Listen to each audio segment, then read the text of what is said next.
नमस्कार, मी राजश्री पुजारी धागा फॅशन या चॅनलमध्ये तुमच्या सर्वांचे मनापासून स्वागत। तर आजच्या या व्हिडिओमध्ये आपण बघणार आहोत की मी हे कस्टमरचे ब्लाऊज शिवलेले आहेत काठपदराचे। तर त्याची थोडक्यात डिझाइन मी कशी केली हे दाखवणार पण आहे आणि त्याची माहिती सांगणार आहे। तर चला बघूयात। तर हा बघा, हा राणी कलरचा असा ब्लाऊज आहे आणि ह्याचे काठ थोडेसे ब्रॉड होते म्हणून मी अशी डिझाइन तयार केलेली आहे बॅकला। आणि अशी बारीकशी अशी मणी लावलेली आहेत आणि अशी बारीक अशी लेस लावलेली आहे आणि हे असे त्याच कापडापासून काठापदराच्या असे छानसे लटकन तयार केलेले आहेत। बघू शकता किती सुंदर अशी डिझाइन तयार झालेली आहे। तुम्हीही अशा पद्धतीची डिझाइन तयार करू शकता।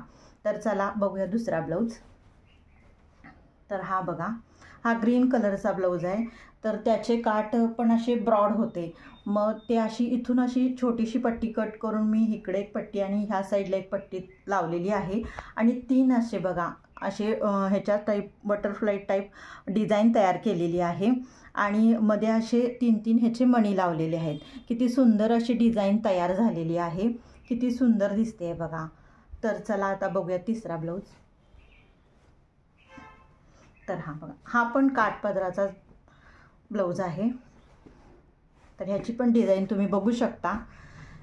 ह्याचे पण काठ थोडेसे ब्रॉड होते, मग ती अशी बॅकला अशी डिझाइन तयार केली आणि ह्याला थोडीशी ब्रॉड अशी लेस लावली, कारण ती लेस छान दिसत होती म्हणून मी अशा टाईपची लेस आणून इकडे एक अशी आणि इथं लावलेली आहे आणि राहिलेल्या कपड्यामध्ये मी असे छानसे लटकन तयार केलेले आहेत।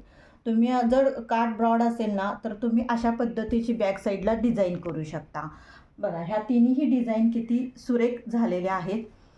अशा पद्धतीची तुम्ही डिझाईन्स तयार करू शकता। तुम्हाला जर ह्या डिझाइन मी कशा तयार केले ह्या संदर्भात जर डिटेलमध्ये माहिती हवी असेल तर तुम्ही कमेंट बॉक्समध्ये कमेंट करा, मी ह्याच्यावरती पण एक व्हिडिओ तयार करेन। तुम्हाला ह्या डिझाइन कशा वाटल्या त्या नक्की तुम्ही सांगा। धन्यवाद।